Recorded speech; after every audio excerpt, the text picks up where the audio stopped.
Assalamualaikum warahmatullahi wabarakatuh.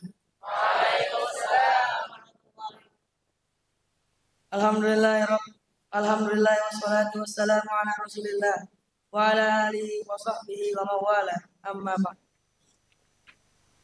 Pada malam hari ini Ana akan menyampaikan muhadarah singkat tentang hati-hati beramal, hati-hati amalan kita dapat terhapus tanpa kita sadari.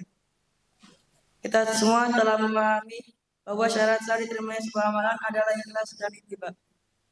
Ikhlas yaitu memurnikan maksud dan tujuan beribadah hanya kepada Allah dan hanya untuk Allah. Dan ittiba yakni meneladani contoh Rasulullah Sallallahu Alaihi Wasallam. Namun usaha kita sebagai mukmin tidak berhenti sampai di situ. Tugas kita bukan sekedar menyelesaikan sebuah amalan, karena ternyata ada tugas yang lebih berat dan tidak kalah penting dari sekedar beramal, yaitu mempertahankan pahala agar tidak terhapus sia-sia. Karena seikhlas apapun kita beramal, sebaik apapun kita telah berusaha mencontoh Rasulullah Sallallahu Alaihi Wasallam,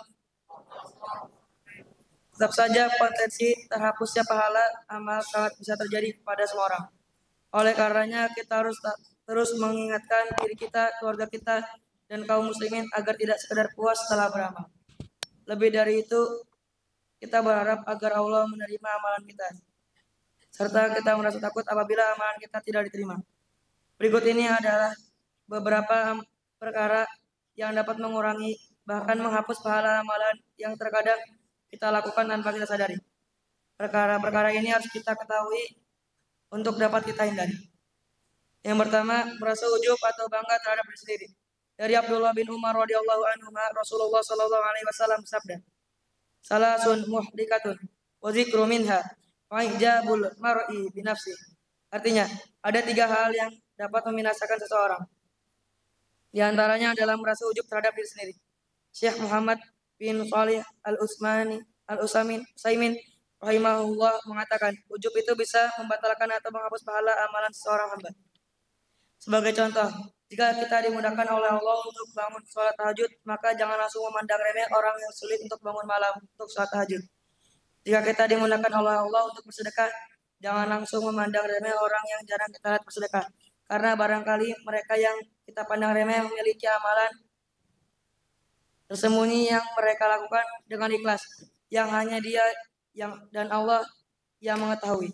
Karena pada dasarnya semua ibadah yang kita lakukan dan semua prestasi yang kita raih semata-mata karena taufik, pertolongan, dan kemudahan dari Allah Azza wa Jalla, bukan berasal dari kehebatan kita.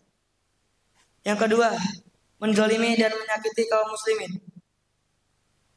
Rasulullah Shallallahu Alaihi Wasallam bertanya kepada para sahabat, apakah kalian tahu siapa orang yang bangkrut itu? Para sahabat menjawab, orang yang bangkrut adalah orang yang tidak memiliki dirham dan tidak memiliki harta maupun benda. Tetapi Nabi Shallallahu Alaihi Wasallam berkata, orang bangkrut dari umatku ialah orang yang datang pada hari kiamat membawa pahala, sholat, puasa, dan zakat. Namun ketika di dunia dia suka mencaci maki dan salah menuduh orang lain. Maka harta orang terzalimi itu akan diberi pahala dan kebaikan-kebaikan pelaku zalim. Jika telah habis kebaikan-kebaikannya, maka dosa-dosa mereka akan ditimpa kepadanya. Kemudian dia akan dilemparkan ke dalam neraka. Hadis riwayat Muslim. Yang ketiga, menyebut-nyebut sedekah sampai menyakiti hati orang yang sudah diberi sedekah.